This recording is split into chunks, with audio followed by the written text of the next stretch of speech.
अहिलेको राजावादीहरूसँग पनि proper plan छैन देश बनाउने।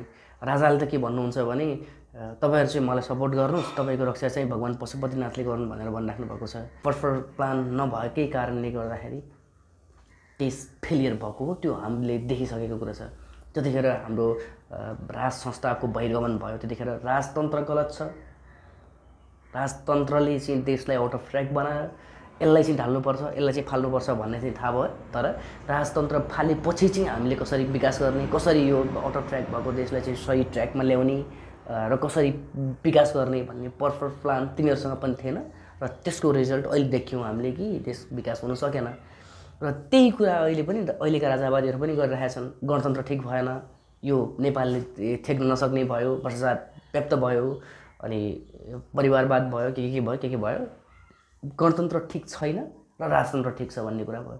अब गणतन्त्रलाई फालेर मानौँ, गणतन्त्र फालेपछि राजतन्त्रले चाहिँ कसरी काम गर्छ, राजतन्त्र चाहिँ कसरी ठिक हुन्छ, त्यो कुरा कसैसँग पनि त्यसको आन्सर नै छैन र त्यसको प्लान कसैसँग पनि छैन।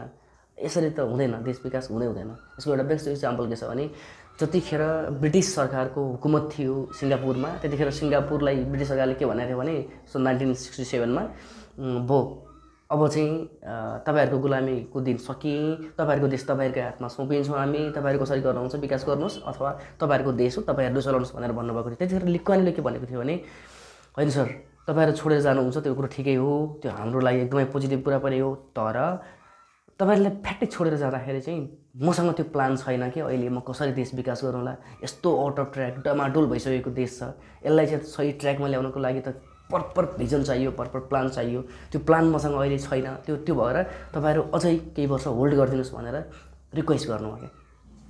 अनि रिक्वेस्ट गरेर चाहिँ ब्रिटिस सरकारले फेरि 4 वर्षको म्याद थप्नुभयो र सन् कहिले हो 1971मा चाहिँ छोडेर जानुभयो। त्यतिकै त्यो 4 वर्ष उहाँलाई मिल्यो, त्यो 4 वर्षमा उहाँले प्रपर प्लान बनाउनु भयो, प्रपर भिजन राख्नुभयो। यसरी गर्दाखेरि चाहिँ देश विकास हुन्छ भनेर एउटा प्लानको खाका तयार भयो।